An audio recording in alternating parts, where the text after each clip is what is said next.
So, as I was saying, we're going to talk a little bit about Q tonight. We're going to talk a little bit about Trey Gowdy. We're going to talk about Robert Mueller and the fact that General Flynn's sentencing has been postponed and why. And we're going to talk about some other stuff. Actually, I told Denise this is going to be a short news broadcast. It may not be a short news broadcast. It may be a little bit longer. Speaking of news, interesting news story came out of California. There was a large takedown of a human trafficking ring in California. 510 suspects were arrested. 45 adults and 11 girls were rescued from this human trafficking ring called Operation Reclaim and Rebuild. Big takedown statewide in California. So those of you who've been praying for the victims of human trafficking to be freed, your prayers are being answered. So thank you for your prayers. That's on my Twitter timeline. It's from an ABC7 news. Let me see. There was a bus versus Amtrak accident today. Some GOP congressmen were on their way to a retreat, and it hit a truck on the tracks. There was a fatality and a couple injuries.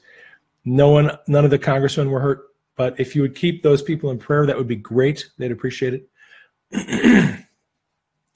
Update on the trial of Bob Menendez, who has been tried for corruption, basically.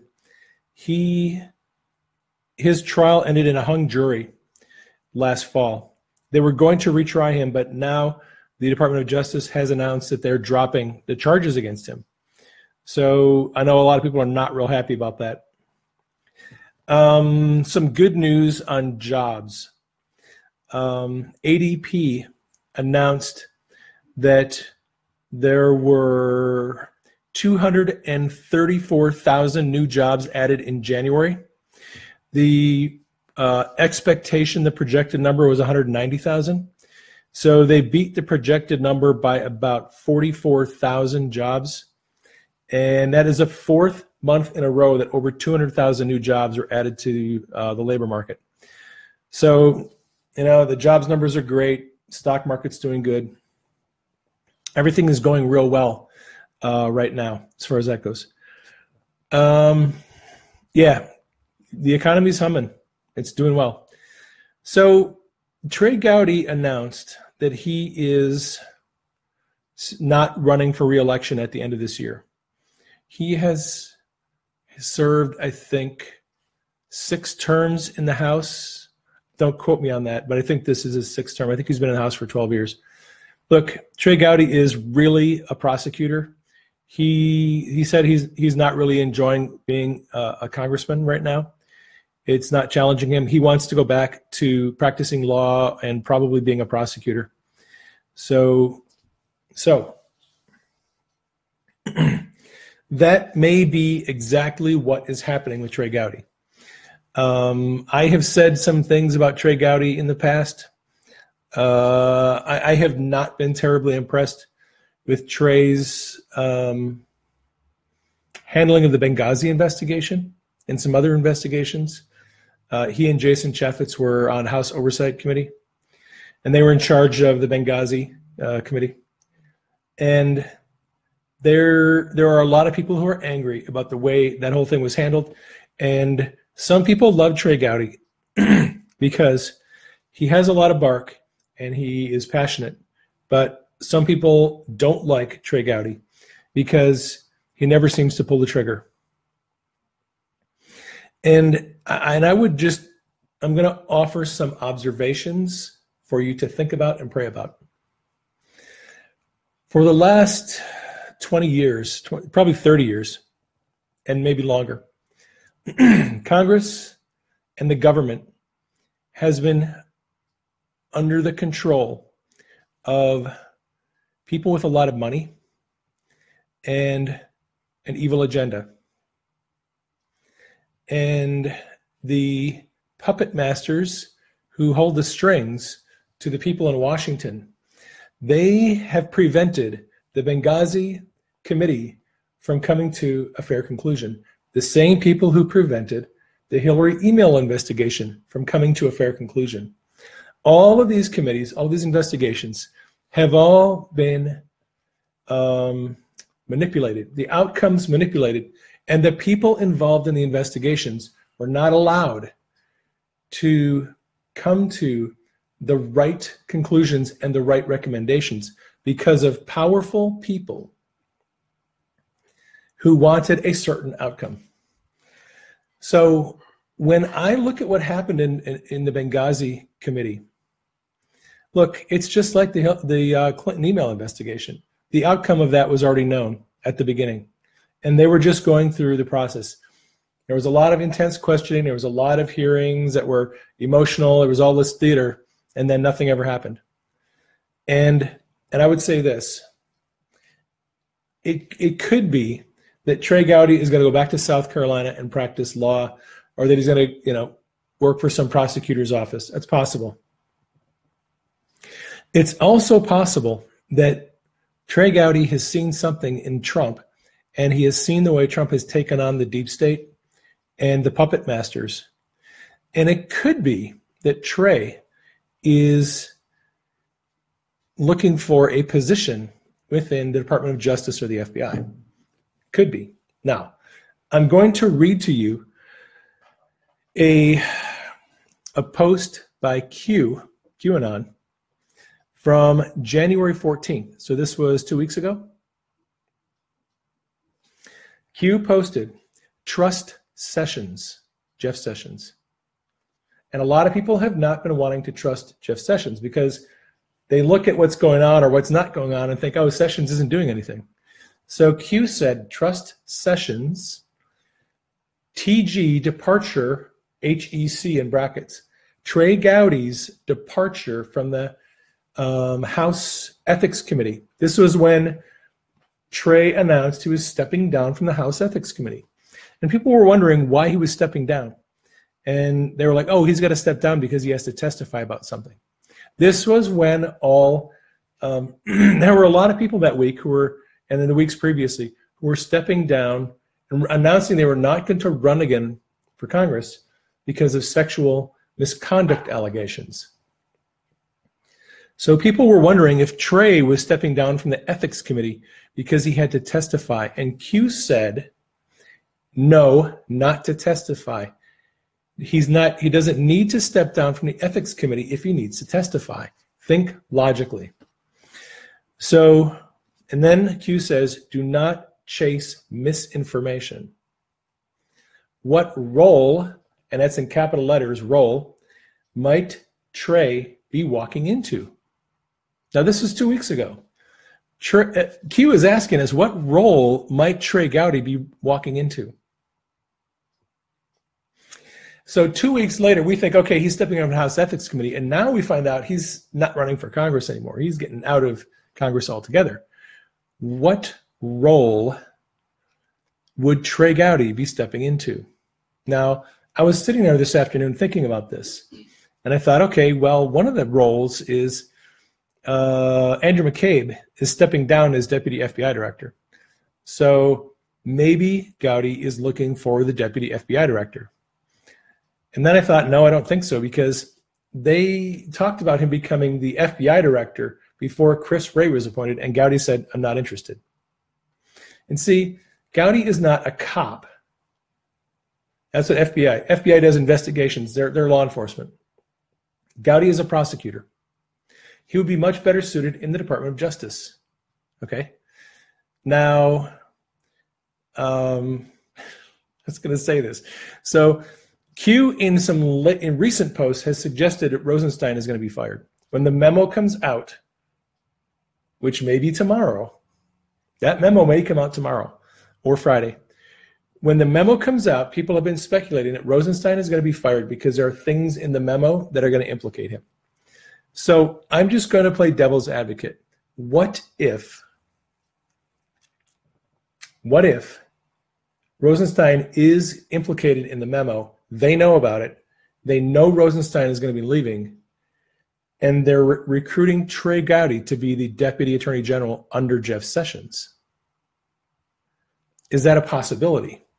Because in his statement where he said, I'm going to go practice, I want to go back to the justice end of my career.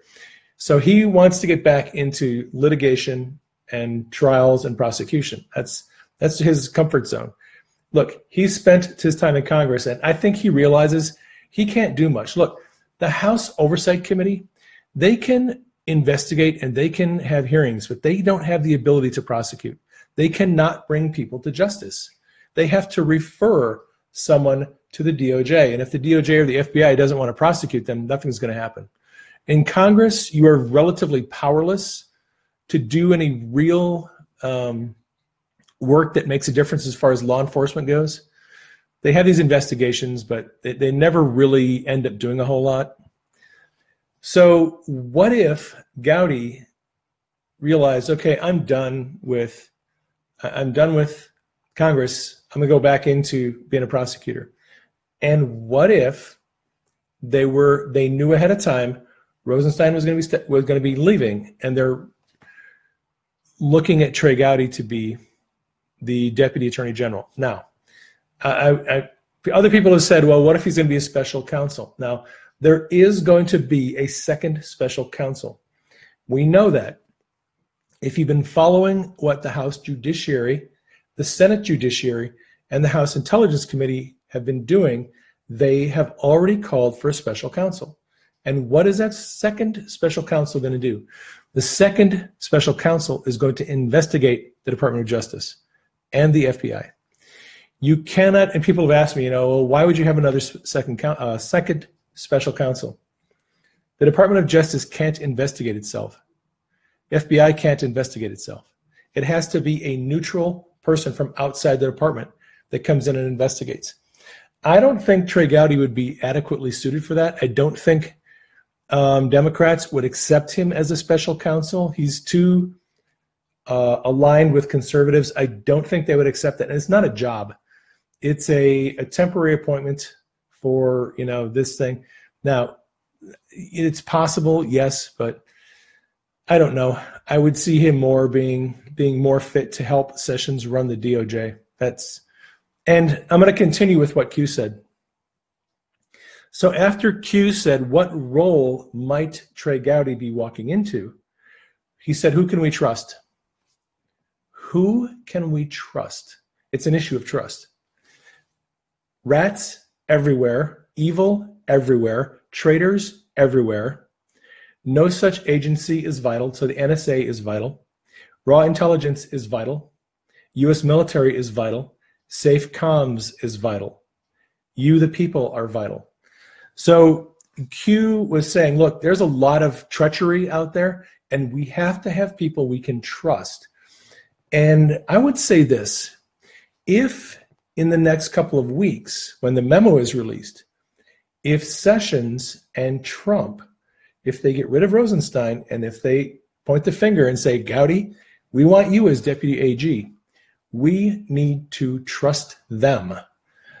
A lot of people are making mistakes thinking that, well, I don't know if I can trust Trey Gowdy. I don't know if I can trust Rosenstein. I don't know if I can trust Sessions. Look, what the best thing to do in all of this is, for me, this is how I settle it. Trump has good instincts. He has made a few mistakes, but generally speaking, he has good instincts. And if Trump picks someone for a job, I tend to trust Trump's decision. He knows more about it than I do. If Christopher Wray picks somebody for a job at the FBI, I'm going to trust Chris Wray because he is the FBI director. I've never worked in the FBI. What do I know about the FBI? If Sessions puts somebody in at a job, I'm going to trust Sessions because he knows what he's doing. Now, some people would say, okay, if Sessions is such a good judge of character, then how come he put in Rod Rosenstein? And why is it, or are you saying that we should trust Sessions on the one hand and they put in Rosenstein, who may be compromised on the other hand? All right. they knew they knew Rosenstein was compromised before they put him in this position. Look, the Uranium One deal, where Rosenstein was the deputy, or he was the U.S. attorney in Maryland, where the Uranium One case was prosecuted. And that is part of something that Rosenstein owns. And Trump and Sessions knew about that before they appointed him. They didn't get hoodwinked. They knew that Rosenstein had a dirty past. And this is what Q has asked repeatedly now in the last month. Go and look at the vote count and the confirmation hearing for Sessions and Rosenstein. What was when they went to Senate confirmation, what was the vote tally? Sessions was squeaked in by like 2 or 3 votes. It was like 52 to 49 with one abstaining, I think. And with Rosenstein, it was 94 to 6. Rosenstein flew into his job. Congress trusted him. The swamp trusted him. The swamp did not trust Sessions. Sessions squeaked by, and his confirmation hearing was a bloodbath. They accused him of everything from being a racist to being unethical to being compromised. Sessions had a very hard time in his confirmation hearing. The swamp did not want Sessions as Attorney General. They had no problem with Rosenstein. They did not want Sessions. So what Q has been telling us over the last month or so is why? Why do they not want Sessions, and why do they want Rosenstein? Because the swamp believes that Rosenstein is okay. They're okay. Hey, he's compromised. He's like the rest of us. You know, we got blackmail on him. We can control him. The deep state was thinking that Rosenstein was a safe bet. Rosenstein's going to be over the Mueller investigation. The deep state and all the people, the puppet masters are all thinking, oh, this is fine. We got Mueller. He's one of our buddies. We got Rosenstein. He's one of our buddies. Sessions is out of it. We'll make sure Sessions stays out of it, and we'll get this whole thing rigged the way it's supposed to be. And what they didn't count on was they didn't count on people inside the intelligence community dropping bombs on Rosenstein, on Mueller's people, releasing text messages, releasing emails, releasing information that they knew that they were leaking. So people in the intelligence community were subtly undermining Rosenstein's oversight of Mueller's investigation. They're just exposing the whole thing to be a corrupt sham, really is what it is. That's what we're going to find out. We're going to find out that the entire thing was set up from a long time ago. They had this plan. We're going to let Trump get elected. And if he does get elected, we have this Russia thing. It's our little insurance policy. And we'll pull that. If he gets elected, we'll get him impeached, and then we'll put our person in the White House. That was the plan from the beginning. That's the purpose for the Mueller investigation. And you're going to find that out. When the memo comes out, you're going to find out. They have evidence that that was the plan from the very beginning. The whole thing was a pretext that they had set up months ago, years ago, I should say. So I would say this about the thing with Rosenstein is, I believe Rosenstein has been used strategically by Sessions and Trump because the deep state didn't trust Trump and they didn't trust Sessions. So they figured they had to put somebody in there who would be over the investigation that would be friendly to the deep state. And that was Rosenstein. And now that Rosenstein has served his purpose, if they need to get rid of him, they can get rid of him and put in somebody else who they trust. So I think that's why I think Q has been asking, why, who do we trust? And what role is Trey Gowdy being groomed for? And if you're interested, Brendan Dilley tweeted out. So Brendan has a source like Q, a source that is in the intelligence community, giving him information. And Brendan tweeted out today, don't worry about Trey Gowdy. His next position will be much more useful than the position he's in currently. All right. So Brendan knows something. Brendan, I believe, knows something. I think he's gotten some information from his source that has already told him, look, we've got a place for Sessions, for Trey Gowdy, we know where he's going next. So if you have heartburn over Trey Gowdy, I would say don't worry about it. If you are a Trey Gowdy fan, I suspect we're going to see something interesting. And now, look, honest confession here, I could be totally wrong. I could be absolutely wrong, and it'd be way off base. And maybe Trey is just going to go back to South Carolina and practice law. Maybe. Maybe I'm wrong. We'll see how that goes. Speaking of Robert Mueller and his investigation, it was announced today that Robert Mueller has requested an extension, actually a delay of the sentencing of General Flynn. Now, General Flynn copped a plea deal, and he agreed to plead guilty to lying to the FBI regarding this whole Russia investigation and all that, right? So you guys know about that. What you may not know about, unless you are following Sundance, The Last Refuge, Conservative Treehouse, is that there's some interesting things happening in the Mueller investigation. And one of them is the fact that, there's so much to talk about. All right, so let me break it down this way. The Inspector General, the Department of Justice Inspector General Mike Horowitz, he's been doing a very long investigation on the Department of Justice and the FBI. One of the things that Horowitz has found out is that FBI agents have been falsifying information in their witness testimony reports. So when the FBI takes a report on a witness interrogation or testimony, they put it in what's called a 302. And a 302, they don't record the interviews. The agents give a summary of the interview and their findings in a 302 document. And Horowitz has found out that the FBI has been falsifying information in their 302s. There is a report out by True Pundit that Andrew McCabe has been, for a long time, has been falsifying 302s and asking other FBI agents to falsify their 302s. If the FBI is found guilty of falsifying their 302 reports, what that means is the agents, when they go to court, they give testimony from a judge, and their testimony is generally accepted without question by the judge. They can convict people who are innocent if the FBI agent lies in their 302 report. Do you see where this is going?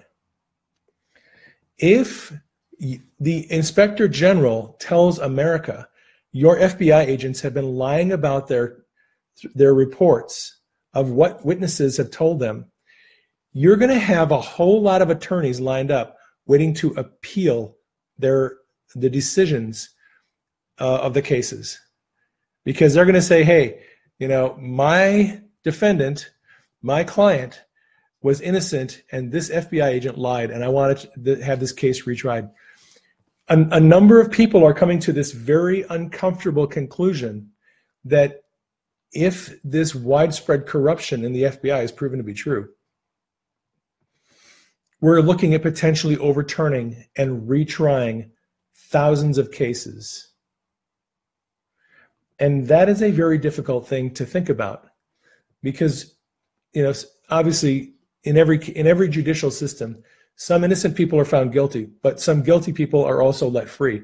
So this whole thing is going to be potentially thrown into chaos. Larry Schweikert, Cheryl Atkinson, and a couple other people that I follow on Twitter, they're all coming to the same conclusion, that this could potentially cause a tsunami of cases to have to be retried. Now, getting down to the Mueller investigation and General Flynn. There is a question. If Flynn has pled guilty to lying to the FBI. Why would Mueller request a delay of the sentencing of Flynn? Because here's my theory, and this is where Sundance is going with this. Peter Strzok was the FBI agent who interviewed Flynn. Peter Strzok was the FBI agent who interviewed Hillary and Cheryl Mills and a lot of other people in the email investigation. Peter Strzok he's the one with the text messages between him and Lisa Page.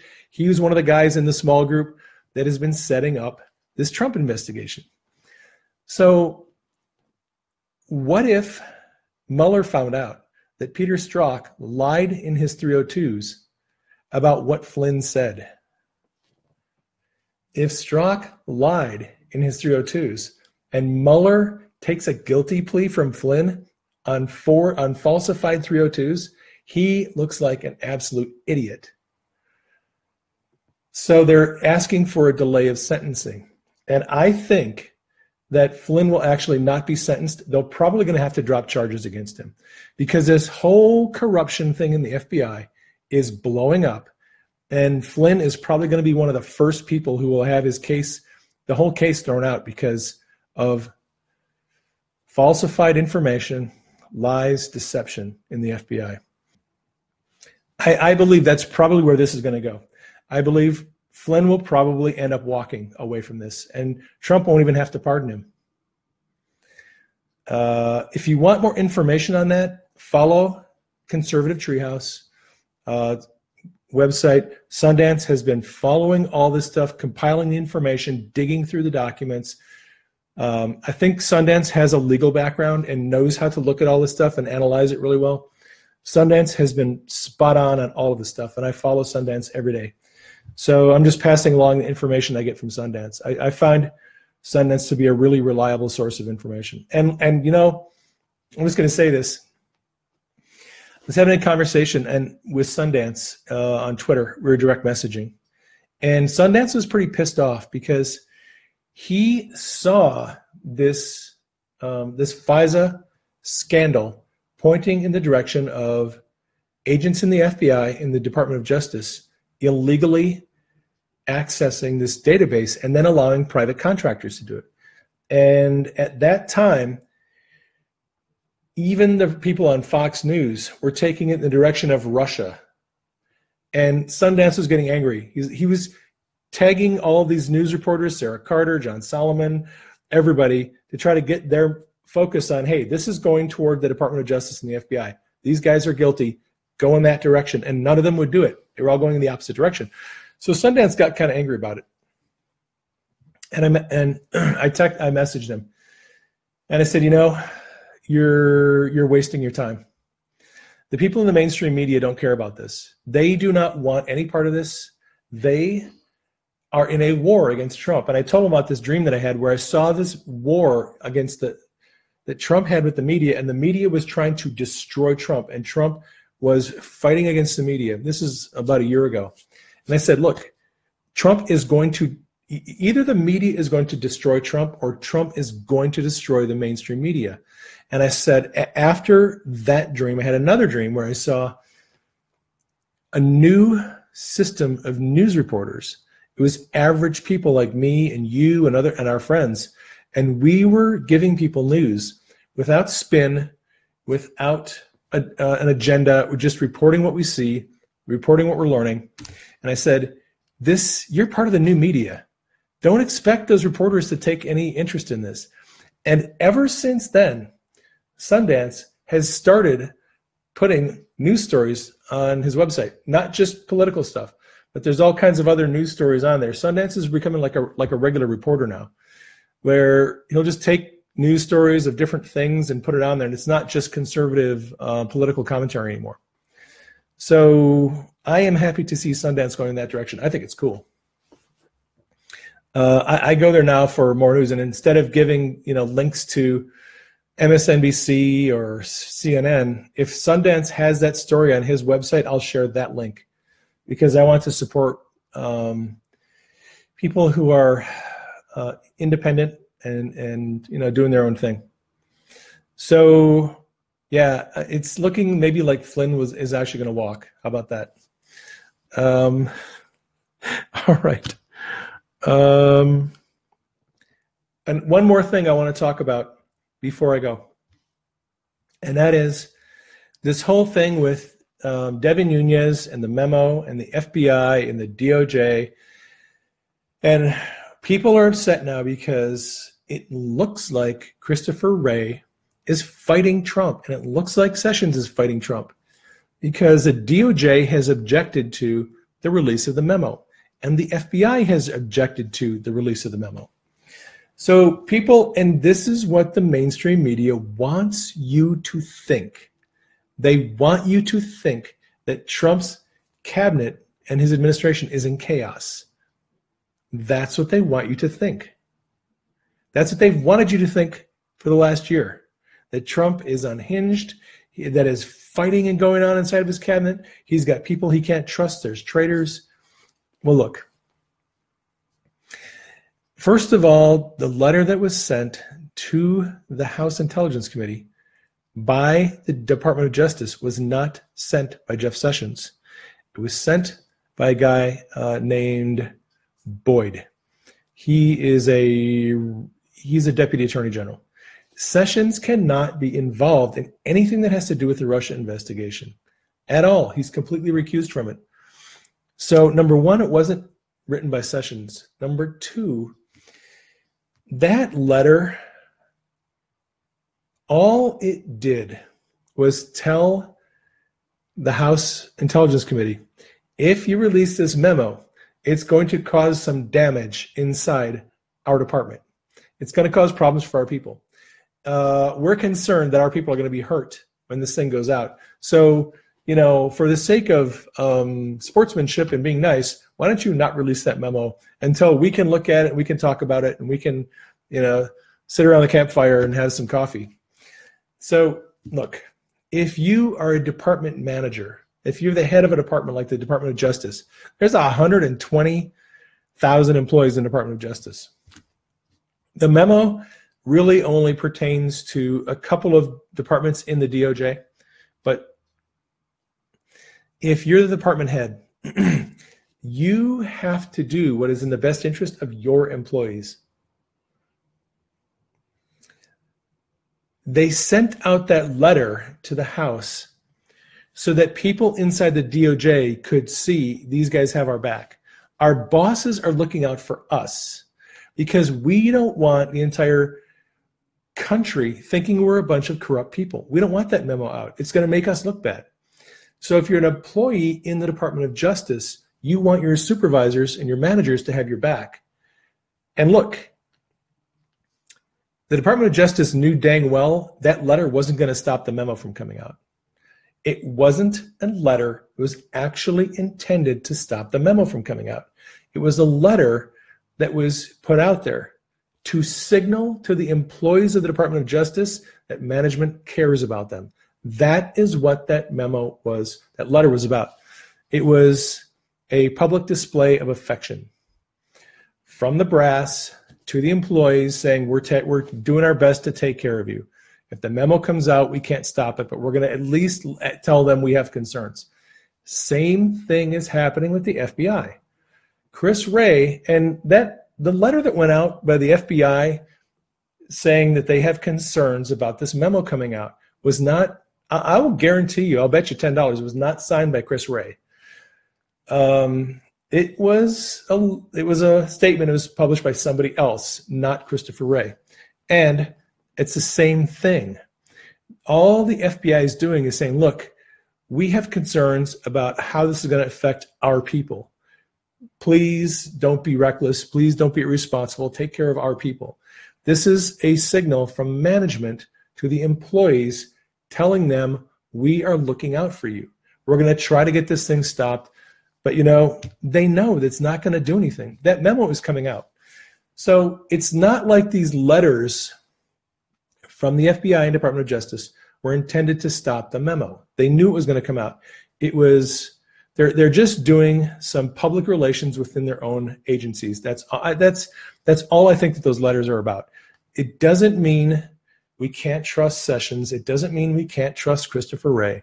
They're just being good personnel managers. That's all that's about. So don't get too freaked out about that. The memo's coming out. We're probably going to see it by the end of the week. I'm guessing it'll either be out tomorrow or Friday. And then the nuclear bomb goes off, and everyone will start learning the truth. And there's going to be a lot more to come after the memo. There is way more. Look, if they release that memo unredacted with names in it, and if they release the source documents, the source documents is the summary of Devin Nunes' his investigation. It is all the documents that went into his investigation of the FBI and Department of Justice and the corruption. If they release those source documents, you are going to see some insane level of anxiety, panic by the deep state, because they do not want that stuff going public. There's been a lot of very shady dealings in those agencies, and they don't want that stuff getting out. So if you have been praying for darkness to be exposed, you are about to see your prayers answered. As Q says, be careful what you wish for. Look, I'm sitting here with a big smile on my face now, but I'll tell you, when I saw that Q drop from a week or two ago, where Q asked, what would happen if text messages between FBI agents were released that showed a plot to harm the president and his family? Just seeing that made me very angry and upset for about 24 hours. I had to deal with my own emotions before I could go back on camera, because I was really, really angry about that. You're going to see a lot worse than that. You're about to see some things that are going to make you very angry, and you are going to need to be praying that you respond correctly, because this stuff is going to piss everybody off who has any kind of a conscience, who has any sense of decency. This is going to make them angry. So we need to deal with that. We need to deal with the fact that we're going to be some angry people for a few weeks. And there's going to be a lot of indignation and a lot of raw emotions when you find out what's in this memo. There's a reason why people don't want this coming out. And the memo is the tip of the iceberg. There is much more to come after this. The memo is just, it's the tip of the spear. There's what has been going on, and that's FBI and DOJ. One of the congressmen said last week, he goes, as big as the problems are in the FBI and DOJ, I have seen information that there are at least bigger problems inside the CIA. So all of the three-letter agencies, they're going to be getting a colonoscopy here pretty soon. And colonoscopies are never fun for anybody. It's ugly. And if you want darkness to be exposed, you're going to get darkness exposed. I was going to say that. Yes. Oh, I had a dream I got to tell you about. Hang on. All right. So this is an interesting dream. In the dream, and again, this dream is a conceptual dream, so it's a little hard to describe. But I'm just going to tell you what I learned in the dream. I was shown how the New York Times became connected to the deep state and how they became corrupted. So it was really interesting. Like, I saw the New York Times and I saw the deep state, and I saw these links going from the New York Times to the deep state. And I was just shown how the newspaper and the deep state got connected and how the New York Times got corrupted. The interesting thing was, in the dream, some of the ways in which it happened were pretty obvious, like things you would expect. Some of the ways were unexpected. When I saw this link going to the two, I was like, wow, I would have thought that they would have been linked that way. So some were expected, some were unexpected. And there were, at the end of the dream, there was a couple of other news agencies, same thing. I saw how they were linked to the deep state and how they were corrupted. I think CNN was one of them. There was another one, but I can't remember what it was. What I think God is saying in that dream is we're about to see the exposure of the corruption of the media. Look, it's all one complex. The media, the deep state, it's all connected. They're in bed together. And if one gets exposed, the other's going to get exposed. So that was last night's stream. So, hey, you know, as long as you're praying, pray for more exposure of corruption and darkness. Someone wants to know how can they send a U.S. citizen to Gitmo? Oh, how can they send a U.S. citizen to Gitmo? Oh my gosh. Q has been talking a little bit about that. I haven't done a video yet on this one, but Q dropped some information a couple days ago that explains the process. It was actually a link to a Department of Justice Office of Legal Counsel document that was an opinion written by the Office of Legal Counsel explaining how the president has the power to detain U.S. citizens in military prisons if he feels that it is necessary. It's in the Constitution. You would not believe how much power the president has that is granted to the president in the Constitution. The president can do a lot of very, very powerful things that you would not think the president could do. You read the Constitution. Now, in addition to constitutional powers, Congress gave the president specific authority to imprison U.S. citizens in military jails and have them go to military trials and tribunals after the 9/11 incident. Congress gave the president specific power to do that. What I am not quite clear on yet is how that power works when we're not at war. If we're involved in a war, if we're involved in terrorist attacks, it's very clear that if a U.S. citizen is involved in a war against the U.S., they can be tried as a traitor, as a foreign person. They can be put in Gitmo. They can go through military tribunal during war. Not sure how clear that is during peacetime. However, the president said last night in the State of the Union address, he has authorized General Mattis to review the detainment of prisoners at Gitmo. That's an executive order that he signed yesterday. And you can read the executive order if you want. And Brendan Dilley, his source, has told us there's another executive order coming that is going to, this executive order signed yesterday is a precursor to the next one. The next one is going to ramp up the ability of the president to, well, I don't know what the next one's going to do. The next one is going to be have a significant change in probably on the scale of when the president signed the executive order December 21st, allowing the Treasury Department to seize assets globally of individuals and companies involved in human trafficking, human rights, and corruption. That was the Global Magnitsky Act. It expanded the ability of the Treasury Department to seize assets. All right. I'm guessing that the next executive order with respect to detaining U.S. citizens and Gitmo and stuff is going to make it more clear how that process works. Well, so, also, couldn't you say, and somebody said this in the chat, that treason is an act of war? Yes.